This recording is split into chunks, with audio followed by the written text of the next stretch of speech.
হে কৃষ্ণ। আজ 15ই মাঘ 1432 ও 29শে জানুয়ারি 2026 বৃহস্পতিবার একাদশী ভৈমী বা ভীম। আজ আমি এই ভীম বা ভৈমী একাদশীর দিনে শ্রীমদ্ ভাগবতম পাঠ করছি। আজ আমি পাঠ করব শ্রীমদ্ ভাগবতমের চতুর্থ স্কন্দ দ্বিতীয় ভাগ 24তম অধ্যায় রুদ্রগীত কীর্তনের শ্লোক 36 থেকে 37। হরে কৃষ্ণ কৃষ্ণ কৃষ্ণ হরে হরে, হরে রাম রাম রাম হরে হরে। শ্লোক 36। নমো নমো নিরুদ্ধায় ঋষিকেশেন্দ্রিয়াত্মনে, নমো পরমহংসায় পূর্ণায় নিভৃতাত্মনে। অনুবাদ: হে ভগবান, আপনি ঐন্দ্রিয় ও মনের অধীশ্বর অনিরুদ্ধ। আপনি সূর্যরূপে তেজের দ্বারা বিশ্ব পরিব্যাপ্ত করছেন। আপনার ক্ষয় বা বৃদ্ধি নেই, তাই আমি বারবার আপনাকে আমার প্রণতি নিবেদন করি। তাৎপর্য: ঋষিকেশেন্দ্রিয়াত্মনে মন হচ্ছে সমস্ত ইন্দ্রিয়ের পরিচালক এবং অনিরুদ্ধ হচ্ছেন মনের অধিষ্ঠাতা। ভগবদ ভক্তি সম্পাদন করতে হলে মনকে শ্রীকৃষ্ণের শ্রীপাদ পদ্মে নিবদ্ধ করতে হয়। তাই শিব মনের অধিষ্ঠাতা অনিরুদ্ধের প্রার্থনা করেছেন যাতে তিনি তার প্রতি প্রসন্ন হন এবং তার ফলে তিনি তার মনকে ভগবানের শ্রীপাদ পদ্মে যুক্ত করতে পারেন। ভগবদ গীতায় 9:34 বলা হয়েছে, মন্মনা ভব মদ ভক্ত মদ যাজিমাং নমস্কুরু। ভগবদ ভক্তি সম্পাদন করতে হলে মনকে ভগবানের শ্রীপাদ পদ্মের ধ্যানে যুক্ত করতে হয়। ভগবদ গীতায় 15:15 এও বলা হয়েছে, মত্ত স্মৃতির জ্ঞানম অপোহনং চ। ভগবান থেকে স্মৃতি, জ্ঞান ও বিস্মৃতি আসে। তাই অনিরুদ্ধ যদি প্রসন্ন হন তাহলে তিনি মনকে ভগবানের সেবায় নিযুক্ত করতে সাহায্য করেন। এই শ্লোকে ইঙ্গিত করা হয়েছে যে অনিরুদ্ধের বিস্তার হচ্ছেন সূর্যদেব। যেহেতু সূর্যের অধিষ্ঠাত্রী দেবতা হচ্ছেন অনিরুদ্ধের বিস্তার, তাই এই শ্লোকে শিব সূর্যদেবের প্রার্থনা করেছেন। শ্রীকৃষ্ণের চতুর্ভুজ বাসুদেব, শঙ্কর্ষণ, প্রদ্যুম্ন ও অনিরুদ্ধ হচ্ছেন মানসিক ক্রিয়ার অর্থাৎ চিন্তা, অনুভূতি, ইচ্ছা ও ক্রিয়ার দেবতা। শিব অনিরুদ্ধকে সূর্যদেব রূপে প্রার্থনা করেছেন। অনিরুদ্ধ বাহ্য ভৌতিক তত্ত্বের অধিষ্ঠাতা, যে ভৌতিক তত্ত্বের দ্বারা এই শরীর গঠিত হয়। শ্রীল বিশ্বনাথ চক্রবর্তী ঠাকুরের মতে পরমহংস শব্দটি হচ্ছে সূর্যদেবের আর একটি নাম। সূর্যদেবকে এখানে নিভৃতাত্মনে বলে সম্বোধন করা হয়েছে, যা ইঙ্গিত করে যে তিনি সর্বদা বৃষ্টির দ্বারা বিভিন্ন গ্রহলোক পালন করেন।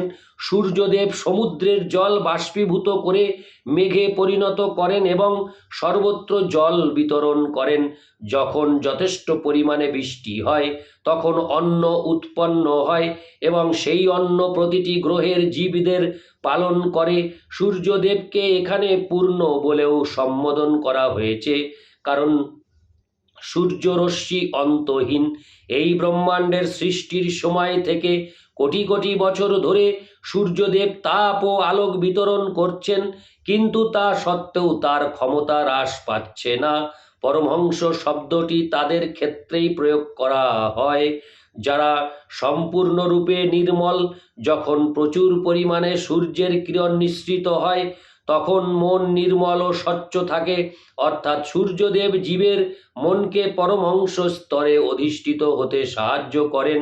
শিব অনিরুদ্ধের কাছে প্রার্থনা করেছেন তিনি যেন তার প্রতি দয়াপরবশ হন, যার ফলে তার মন সর্বদা সম্পূর্ণরূপে নির্মল থাকে এবং ভগবানের সেবায় যুক্ত থাকে।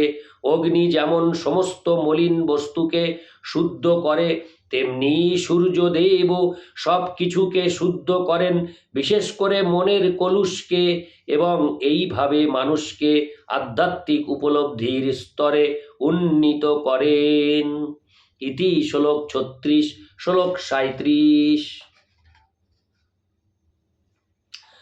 স্বর্গাপো বর্গোদারায় নিত্যং শুচি সদে নমো নমো হিরণ্যবীর্যায় চাতুর্হোত্রায় তন্তবে। অনুবাদ: হে ভগবান অনিরুদ্ধ, আপনার অধ্যক্ষতায় স্বর্গ ও মোক্ষের দ্বারা উন্মুক্ত হয়। হরে কৃষ্ণ।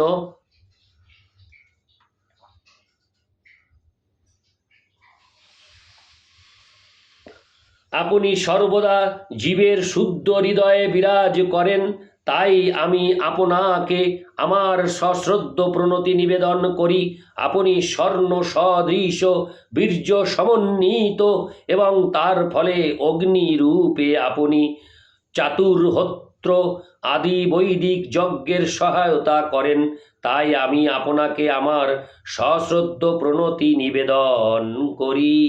তাৎপর্য: স্বর্গ হচ্ছে ব্রহ্মাণ্ডের উচ্চতর লোকসমূহ এবং অপবর্গ মানে হচ্ছে মুক্তি।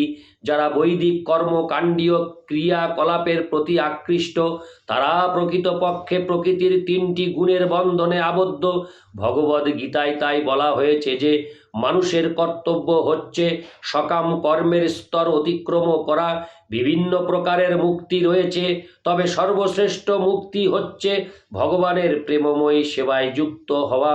অনিরুদ্ধ সকাম কর্মীদের কেবল উচ্চতর লোকে উন্নীত হতেই সাহায্য করেন না, তিনি তার অক্ষয় শক্তির দ্বারা ভক্তকে ভগবানের প্রেমময়ী সেবায় প্রবৃত্ত হতেও সহায়তা করেন।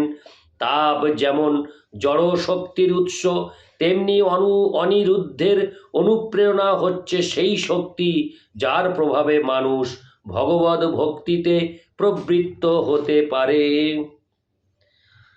ইতি শ্লোক 37। হরে কৃষ্ণ কৃষ্ণ কৃষ্ণ হরে হরে, হরে রাম রাম রাম হরে হরে, হরে কৃষ্ণ কৃষ্ণ কৃষ্ণ হরে হরে, হরে রাম রাম রাম হরে হরে, হরে কৃষ্ণ কৃষ্ণ কৃষ্ণ হরে হরে, হরে রাম রাম রাম হরে হরে। হরে কৃষ্ণ।